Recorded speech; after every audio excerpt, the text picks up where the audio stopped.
Hello दोस्तों, नमस्कार। तो स्वागत है आपका साइट स्मार्ट क्लासेस की ऑनलाइन क्लास में। इस क्लास में हम पढ़ने जा रहे हैं रेशियो एंड प्रपोर्शन, यानी कि अनुपात और समानुपात। यहाँ पे इससे संबंधित सारे कंसेप्ट एक ही वीडियो में देखेंगे। पढ़ने का तरीका ये रहेगा कि पहले वीडियो में हम कंप्लीट बेसिक समझाएंगे और उसके बाद जो अगले वीडियो होंगे उसमें हम सभी प्रकार के क्वेश्चन शामिल करेंगे। तो ध्यान रखना, ये जो टॉपिक है अर्थमेटिक की जान है। देखो, दो टॉपिक हैं, एक रेशियो और दूसरा परसेंटेज। ये दोनों ही टॉपिक अर्थमेटिक के लिए मूलभूत आधार हैं।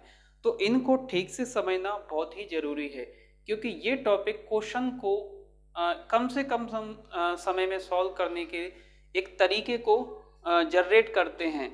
यानी कि हमें शॉर्ट ट्रिक पता चलता है इस टॉपिक को पढ़ने के बाद। तो जैसे टॉपिक है अनुपात और समानुपात, तो सबसे पहले अपन बात करेंगे अनुपात की। अनुपात क्या होता है? अनुपात का मतलब होता है गुना या हिस्सा या फिर पार्ट, यानी कि किसको कितना गुना वस्तुएं दी गई। जैसे कि अपन साधारण तौर से बात करें कि हमारे पास 7 चॉकलेट हैं, तो एक बच्चे को हमने 2 चॉकलेट दी और एक बच्चे को हमने 5 चॉकलेट दी।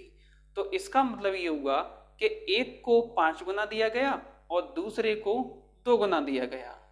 क्या? एक को 5 गुना, एक को 2 गुना, और टोटल हमारे पास जो हिस्से थे वो 7 गुने थे। तो इससे हमें समझ में आता है कि जो अनुपात है वो केवल डिवाइड करता है, यानी ये बताता है कि किस व्यक्ति को कितना गुना वस्तुएं दी जा रही हैं, और अनुपात की कोई भी इकाई नहीं होती है। इसको ऐसे समझो। देखो, पहली डेफिनेशन के हिसाब से सजाती राशियों के संबंध को अपन क्या कहते हैं? अनुपात कहते हैं। जैसे कि अपन बात करें रुपए की, तो एक व्यक्ति के लिए 15 रुपए दिए गए और एक व्यक्ति के लिए 18 रुपए दिए गए। तो इसका मतलब ये हुआ, अब ध्यान रखना, इसको इसके मिनिमम वैल्यू में लिखना जरूरी है, यानी लघुत्तम मान में लिखना जरूरी है। और वो कैसे लिखते हैं? 15 को लिख सकते हैं 5 × 3 और इसको लिख सकते हैं 6 × 3। तो यहाँ पर 3 कॉमन है और इसी को अपन HCF कहते हैं। तो अनुपात में हम HCF को काट देते हैं, या अपन यूँ कहें कि इनका जो HCF आया वो 3 आया, और इस 3 से इसको काटा तो 5 बार और इसको काटा तो 6 बार। तो हम कह सकते हैं कि पहले वाले व्यक्ति को 5 गुना और दूसरे वाले व्यक्ति को 6 गुना रुपए दिए गए। अब इससे ये भी निकाल सकते हैं, यदि दूसरे व्यक्ति के लिए 60 रुपए दिए गए तो पहले व्यक्ति के लिए कितने दिए गए? तो इसका मतलब 6 की वैल्यू 60 है, तो एक पार्ट की वैल्यू कितनी? 10 होगी। तो 5 पार्ट की वैल्यू कितनी होगी? 50 होगी।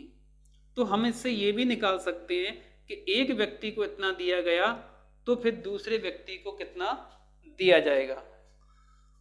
दूसरा अपन इसमें समझ सकते हैं कि दो राशियों की तुलना ही क्या अनुपात कहलाती है। तो यहाँ पर 15 रुपए और 18 रुपए की तुलना किया अपन ने, तो एक को मिला 6 गुना और दूसरे को मिला 5 गुना। तो यहाँ पे क्या हुआ? तुलना। और अनुपात को लिखने का जो तरीका होता है वो होता है A/B, और इसी को लिखते हैं अपन A/B। तो A के लिए कितने? 15 रुपए और B के लिए कितने? 18 रुपए। तो रुपए को भी साथ में लिखेंगे, तो रुपए से रुपए कट गया और 3 × 5 = 15 और 3 × 18, यानी क्या आ गया? 5/6। तो इसका मतलब ये हुआ कि अनुपात की कोई भी इकाई नहीं होती है। अनुपात केवल ये बताता है कि किस व्यक्ति को कितना गुना वस्तुएं दी गई। यहां से 3 चीजें हमें समझ में आती हैं। पहला तो सजाती राशियों में संबंध बताता है, और ध्यान रखना अनुपात हमेशा सजाती राशियों का निकाला जाता है। और दूसरा ये बताता है कि राशियों की तुलना भी ये बताता है। और तीसरा ये है कि यदि एक व्यक्ति के लिए इतना दिया गया है और अनुपात हमें पता है, तो हम दूसरे व्यक्ति के लिए कितना दिया गया ये भी अपन निकाल सकते हैं। तो इतनी सी बात हमें समझ में आई। हाँ, अनुपात में ध्यान रखना कि ये जो ए अनुपात बी लिखते हैं तो ये कहलाता है अग्रपद और ये कहलाता है पश्चपद, और अग्रपद को एंटीसेडेंट और पश्चपद को कंसिक्वेंट का बोला जाता है। तो यहां से इतनी बात हमें क्लियर हुई।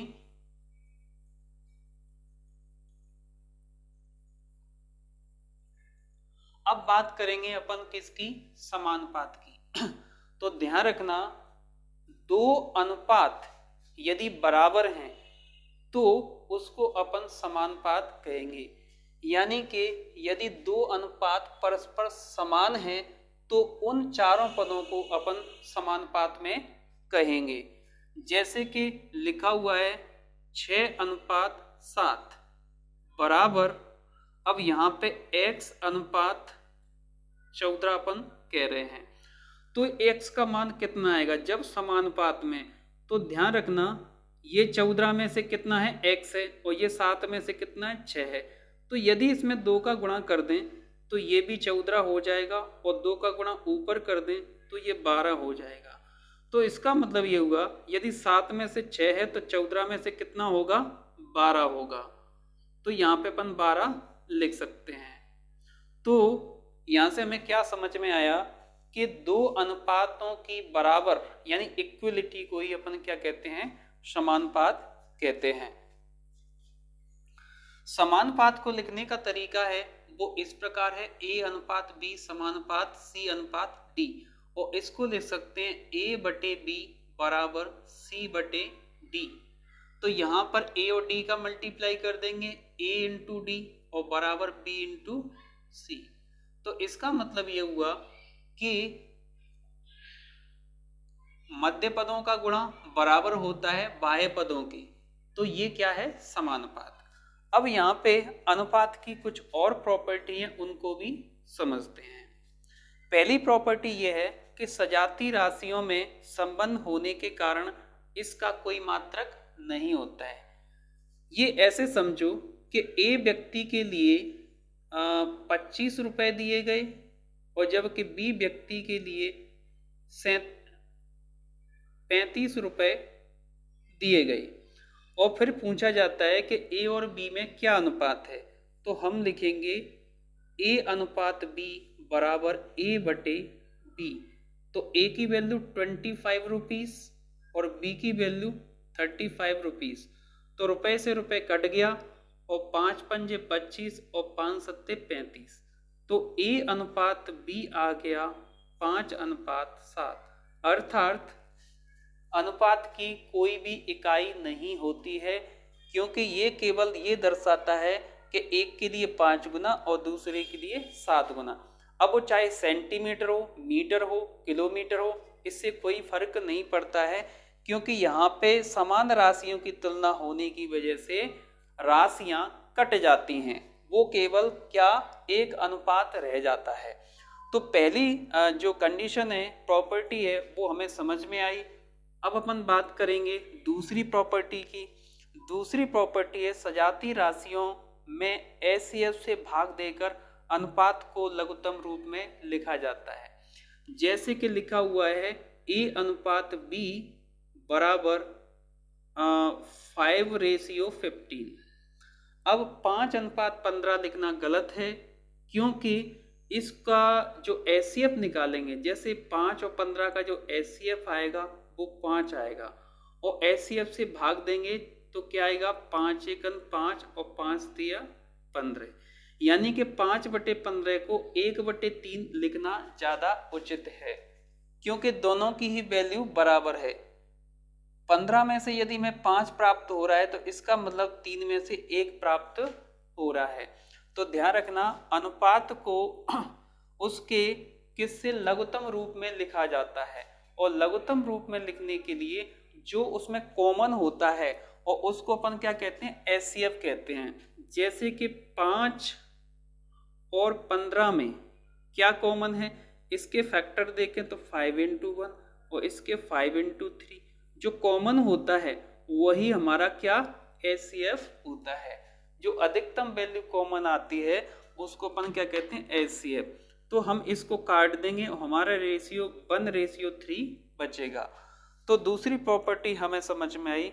तीसरी प्रॉपर्टी ये है, यदि अनुपात के प्रत्येक पद में किसी संख्या से गुणा किया जाता है तो इस पर इस गुणा का कोई फर्क नहीं होता है, चाहे अपन इसे 2/3 कहें और चाहे इसे 4/6 कहें और चाहे इसे 1/6/9 कहें। तो यहाँ पर ध्यान रखना, 2/3 में हमने 2 का गुणा किया प्रत्येक पद में तो 4/6 आया, ये भी इसके बराबर होगा।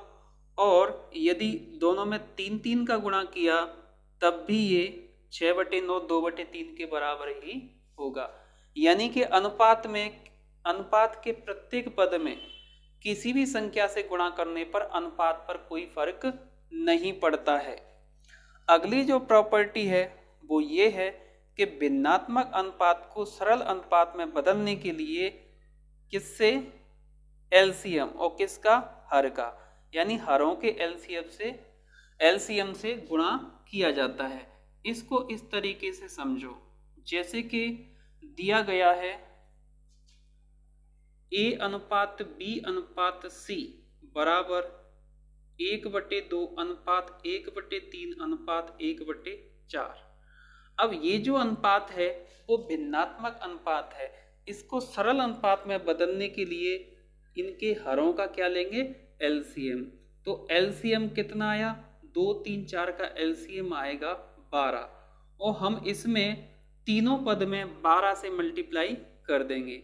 जैसे कि 12/2 अनुपात 12/3 अनुपात 12/4। 12 का यदि 1 में गुणा करेंगे तो इस प्रकार आएगा। अब इसको काट सकते हैं, ये आ गया 6 और ये आ गया 4 और ये आ गया 3, यानी 6 4 3। यानी इसका जो वास्तविक अनुपात है ABC का वो है 6 4 3।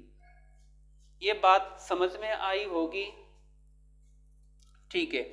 तो हमें ये चारों प्रॉपर्टी समझ में आ गई और अनुपात भी समझ में आ गया, समानुपात भी समझ में आ गया। अब कुछ दूसरी चीजें उनको भी समझ लेते हैं। जैसे ये काफी बार शब्द पूछ लिए जाते हैं जिसकी वजह से हम आंसर नहीं दे पाते। तो पहला है इसमें डायरेक्ट रेशियो, हमने यहाँ पे शॉर्ट में लिख दिया है। पहला है डायरेक्ट रेशियो, इसको कहते हैं अनुलोम अनुपात। अब यहाँ पे ऐसे समझो, अनुलोम अनुपात क्या होता है देखो, जैसे चाल बराबर दूरी बटे समय। अब यहाँ पे हमने क्या किया कि समय को फिक्स कर दिया, कि भाई 1 घंटा है। यदि चाल तुम्हारी बढ़ाते हैं, जैसे चाल है तुम्हारी कितनी, चाल है 40 किलोमीटर प्रति घंटा, तो हम दूरी कितनी चलेंगे, दूरी चलेंगे 40। यानी कि हमने चाल बढ़ाई तो दूरी भी बढ़ेगी। जब चाल बढ़ाई तो दूरी भी बढ़ेगी। चाल को यदि 50 किया तो दूरी भी कितनी हो जाएगी, 50 हो जाएगी। इसका मतलब चाल का मान बढ़ाने पर दूरी का मान भी बढ़ रहा है। तो ध्यान रखना, चाल और दूरी में जो अनुपात होगा, जो संबंध होगा, वो कौन सा होगा, अनुलोमानुपात। अनुलोमानुपात, इसको अपन डायरेक्ट रेशियो कहते हैं। यानी एक पद की वैल्यू बढ़ाने पर यदि दूसरे पद की वैल्यू बढ़ती है तो उन दोनों पदों को अनुलोमानुपात में कहा जाएगा। तो इसमें हमने क्या फिक्स किया था, समय कितना दिया था, 1 घंटा। अब दूसरी तरफ बात करें, यदि हम दूरी को फिक्स कर दें, क्या करें, दूरी को फिक्स कर दें कि भाई दूरी 50 किलोमीटर है। कितनी है, 50 किलोमीटर। अब यदि चाल हमारी कितनी, 20 है, कितनी है चाल, 20 किलोमीटर है, तो फिर जो समय लगेगा, क्या यहाँ समय की बात हो रही है, समय लगेगा 50 किलोमीटर जाने में कितना, 2.5 घंटा, कितना 2.5 आवर। और यदि हम चाल को बढ़ा दें और 25 कर दें, अब यहाँ पे क्या होगा, जो समय है दूरी तो उतनी है, 25 कर दें तो 50 किलोमीटर को अपन 2 घंटे में चलेंगे, कितना, 2 घंटा। तो पहले 2.5 घंटा लग रहा था और अब 2 घंटा, यानी इसको बढ़ाने पर ये क्या हो रहा है, कम हो रहा है। चाल को बढ़ाने पर समय कम हो रहा है। तो चाल और समय में जो अनुपात आएगा उसे कहेंगे प्रतिलोमानुपात। क्या कहेंगे, प्रतिलोमानुपात।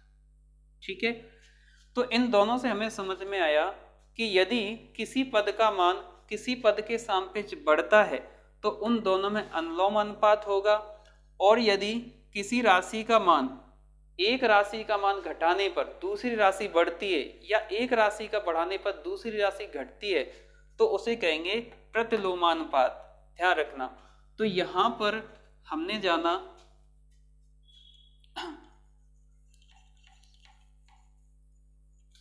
देखो, चाल और समय, चाल और दूरी किसमें है, अनुलोमानुपात में, और चाल और समय किसमें है, प्रतिलोमानुपात। कौन से रिलेशन में, चाल बराबर दूरी बटे समय के रिलेशन में। ठीक है, तो यहां से ये बात समझ में आई। अगला पद है वो है कंपाउंड रेशियो, इसको कहते हैं मिश्रित अनुपात। तो इसमें ध्यान रखना, जैसे दिया हुआ है A अनुपात B और C अनुपात D और E अनुपात F, तो ये 3 अनुपात दिए हैं।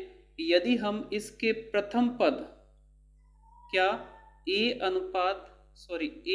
मल्टीप्लाई बाई C, यानी सभी के क्या ले लिए, प्रथम पद ले लिए, क्या ले लिए, प्रथम पद, और इनटू E, और फिर अंतिम पद यानी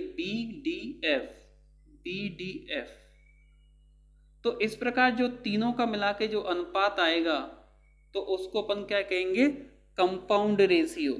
इसका मतलब ये हुआ कि अलग अलग अनुपातों के प्रथम पद का गुणनफल बटे उनके अंतिम पद का गुणनफल, इनका जो अनुपात आएगा उसी को अपन क्या कहेंगे, मिश्रित अनुपात कहेंगे। फॉर एग्जाम्पल 2 अनुपात 3, 3 अनुपात 4 और 4 अनुपात 5। हम इसको ऐसे ले लेते हैं, यहां पर दोबारा से मैं लिख देता हूं,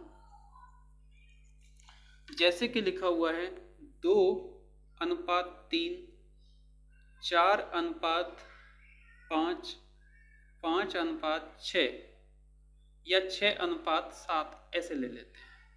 तो यहाँ पर जो प्रथम पद हैं उनका मल्टीप्लाई करेंगे 2, 4, 6 और बटे 3, 6, 3, 5, 7, 3, 5 और 7।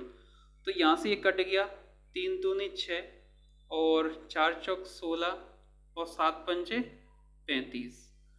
तो इन तीनों अनुपात का जो मिश्रित अनुपात आया वो आया 16 अनुपात 35। तो ये तुम्हें समझ में आ गया होगा अच्छे से। अब अपन बात करेंगे डुप्लीकेट रेशियो।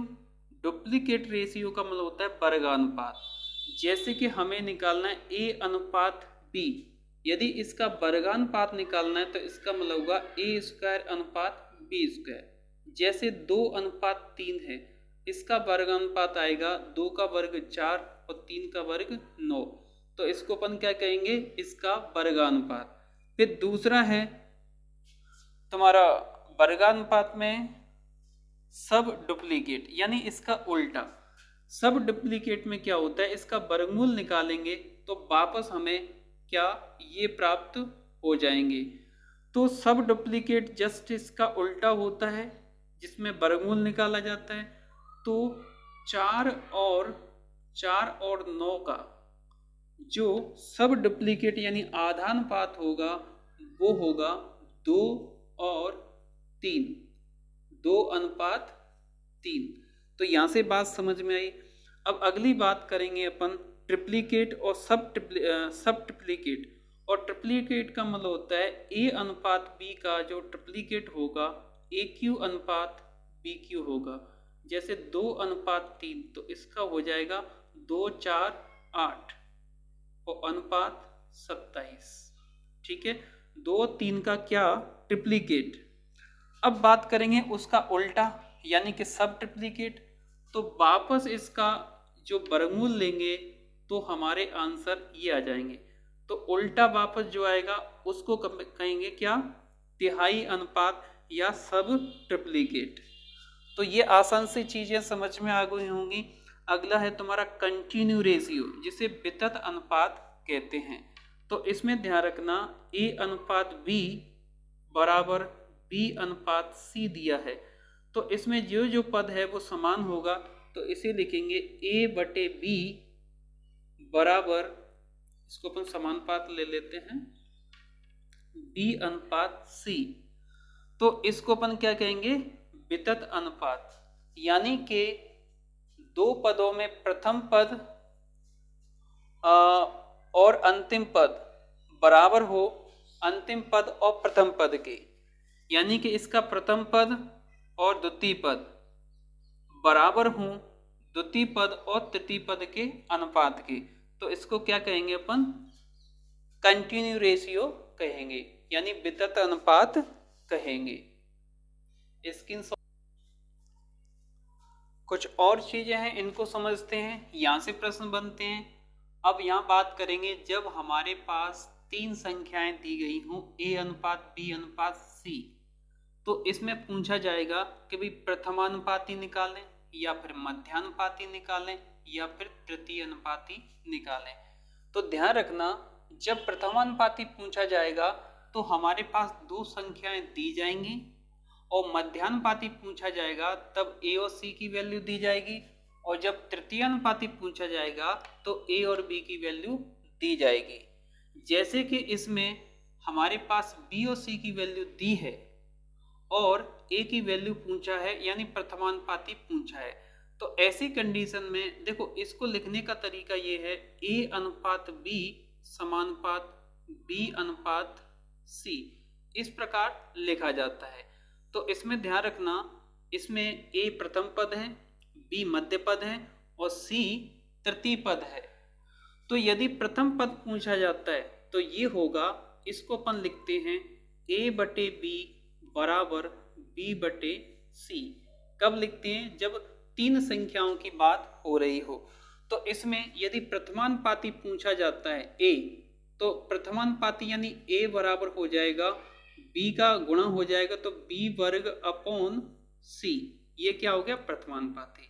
यदि मध्यानुपाती पूछा जाता है यानी B पूछा जाता है, तो दोनों का मल्टीप्लाई करेंगे तो B² बराबर AC, तो B बराबर हो जाएगा √AC। तो ये क्या हो गया तुम्हारा मध्यानुपाती। और यदि तृतीयानुपाती पूछा जाता है तो ध्यान रखना, A बराबर B² था, C को इधर ले आएंगे तो C बराबर हो जाएगा B²/A। तो ये हो गया तृतीयानुपाती, ये हो गया तुम्हारा मध्यानुपाती और ये हो गया तुम्हारा प्रथमानुपाती। ये बात समझ में आई। ये कब, जब 3 संख्याओं की बात हो रही हो तो प्रथमानुपाती, मध्यानुपाती और तृतीयानुपाती पूछा जा सकता है। लेकिन जब बात हो रही हो 4 संख्याओं की, 4 संख्याएं दी हों, तो इसमें से जब 3 संख्याओं का मान दिया जाएगा तो 1 का पूछा जाएगा। तो यहाँ पर बात हो रही है समानुपात की, तो इसमें ये जो है A प्रथमानुपाती है और B और C ये मध्य पद हैं, ये दोनों मध्य पद हैं और ये दोनों बाह्य पद हैं, और D है इसमें चतुर्थानुपाती। तो ध्यान रखना, जब भी चतुर्थानुपाती पूछा जाएगा तो हमारे लिए A, B, C की वैल्यू दिया होगा, और जब प्रथमानुपाती पूछा जाएगा तो 3 वैल्यू दिया होगा। और 3 संख्याओं के बारे में अगर से बात होती है, प्रथमानुपाती पूछा जाता है तो 2 वैल्यू दी होंगी। जब 3 दी हो तो अपन B को क्या डबल कर देते हैं, और जब 4 दी हो तो हम इसको लिखते हैं A/B बराबर C/D। तो इसको आगे लिख सकते हैं अपन क्या, A इंटू डी और B इंटू सी, यानी इनके मध्य पदों का गुणा बराबर इसके बाह्य पदों का गुणा। तो इसमें यदि प्रथमानुपाती पूछा जाता है A, तो ये हो जाएगा BC अपॉन D, और यदि चतुर्थानुपाती D पूछा जाता है तो ये हो जाएगा BC अपॉन A। तो यहाँ पर या तो चतुर्थानुपाती या फिर प्रथमानुपाती पूछा जाएगा। तो इतनी बात समझ में आ गई होगी।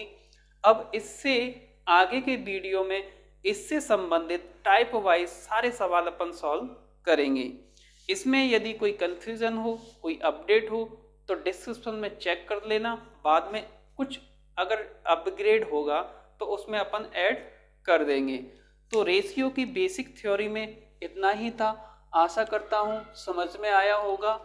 अब आगे के वीडियो में क्लास में हम सवाल सॉल्व करेंगे, टाइप वाइज लगातार सवाल लेंगे। So thank you. हाँ, चैनल को सब्सक्राइब कर लें और शेयर भी करें, और जो बेल आइकन होता है उसको दबा दें, जिससे कि जैसे ही अगला वीडियो आता है आपको नोटिफिकेशन मिल जाएगा। ध्यान रखना, यहाँ पर प्रत्येक चीज़ को कंप्लीट करेंगे, एज ए कंप्लीट कोर्स चलाएंगे, इसमें कुछ भी नहीं छोड़ेंगे। Thank you.